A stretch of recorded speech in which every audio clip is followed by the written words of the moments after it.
What's going on, guys? You got Saxborg here bringing you guys the promised first episode to my Fact or Fiction series. Basically, this is a series that I'm going to be giving you my opinion on topics such as aliens, Bigfoot, El Chupacabra, Jersey Devil, anything you guys might want me to research. I will research it and give you guys my opinion in a gameplay. Let me go ahead and talk about the gameplay. This is an MP5 Thermal Psych gameplay. Thank you, iCaster, for it. It's his clip. But basically, let's go ahead and start talking about aliens. Aliens is my first topic. I'm fascinated with the research I did, and I'm really excited to show you guys the information that I got from here.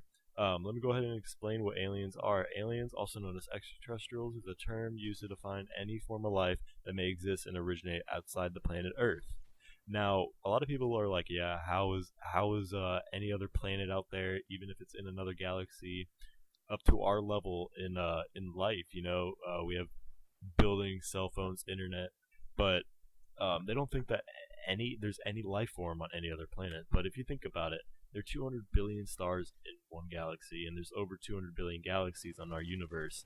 Now, research has it that every 2 out of 3 stars is capable of harboring life, as you see on Earth.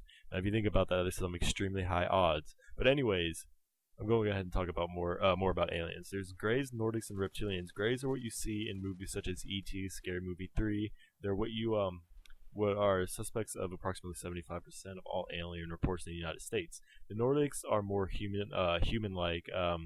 They resemble a lot of Scandinavians, and they have a more particular muscular build than the average human. Now, Reptilians we're not even going to talk about because they're not very known in our country. Many beliefs of aliens are alien abductions, crop circles, and UFO sightings, but a lot of people disbelieve aliens because our existence of life on any other planets is widely rejected by many modern-day scientists, because they say it's unlikely for conditions as the one on Earth to happen twice in one universe. But then again, like I said, 2 out of every 3 stars are capable of harboring life. Alright, anyways, I'm going to go ahead and talk about one alien abduction story that I heard about a couple days ago when I was researching this topic. It's very interesting. Almost one of the first alien sighting reported abductions was from Betty and Barney Hill in the early 1960s. They were on their way back from a vacation when they spotted something up in the air, driving on Route 3, and they stopped outside. They went out of their car to go look at this reported thing that they thought was a shooting star or whatnot, and they wanted to look at it, and they find out it was this huge UFO, over them with gray type aliens looking at them from the windows in the UFO. Now, they jump back in their car, but their car won't start, and they find out that, they're starting to get lifted up in the air. After that, their minds go blank, and 2 hours later, they discover themselves, conscious again in their car 30 miles away from where they last were.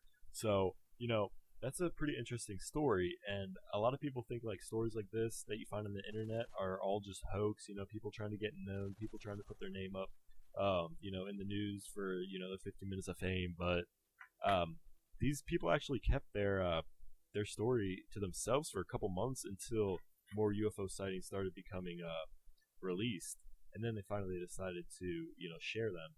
Now they're a couple. They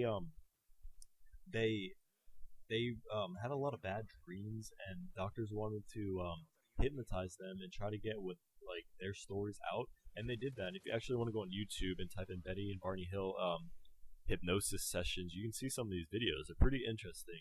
I'm going to go ahead and talk about crop circles, and I believe in crop circles. I don't believe a lot of them are hoax. Of course, there's college teams out there that build these, but to the precision that these crop circles are given are pretty ridiculous. There's this one crop circle here. I just posted the image up if you guys want to see. It's a binary code. Now this is just a normal a normal crop circle, but it's actually a binary code. And if you see the other picture I posted up, every single piece of crop or wheat was bent at 90 degrees at the excess part of that skin on that crop. Now that's pretty amazing. I don't think a college team could do that in one night with something so precise. And this crop circle actually reads a statement to us. Now I'm not going to talk any more about that because a lot of people think crop circles are a hoax, and I'm not going to be able to talk you into believing them.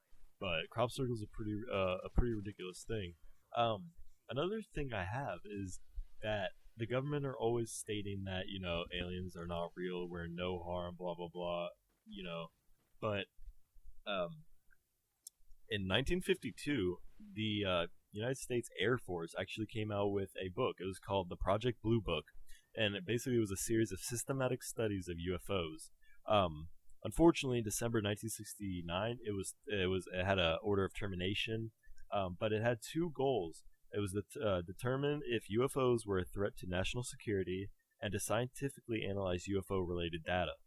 Um, by the time Project Blue Book ended, it had collected over 12,618 UFO reportings.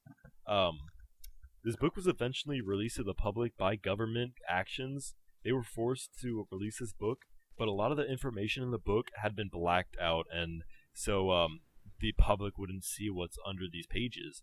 Um, if there's no legitimate knowledge of extraterrestrials, then what is the U.S. Air Force hiding from us?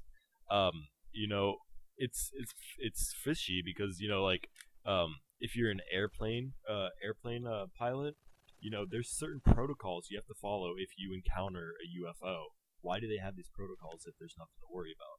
There's also people that work in the government that jobs are to go to those who have reported an interaction or encounter or sightings of an alien, and they interview them. But during their interview, which they will broadcast in the news, they are paid to make the victims look and sound stupid.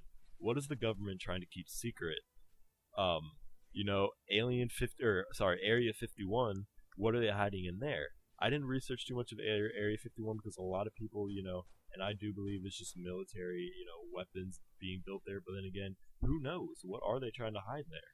Now, guys, this commentary is going ahead and wrapping up. I do believe in aliens. Please comment and tell me what you guys think, and please tell me what you want me to research next. Hope you enjoyed it. See you later.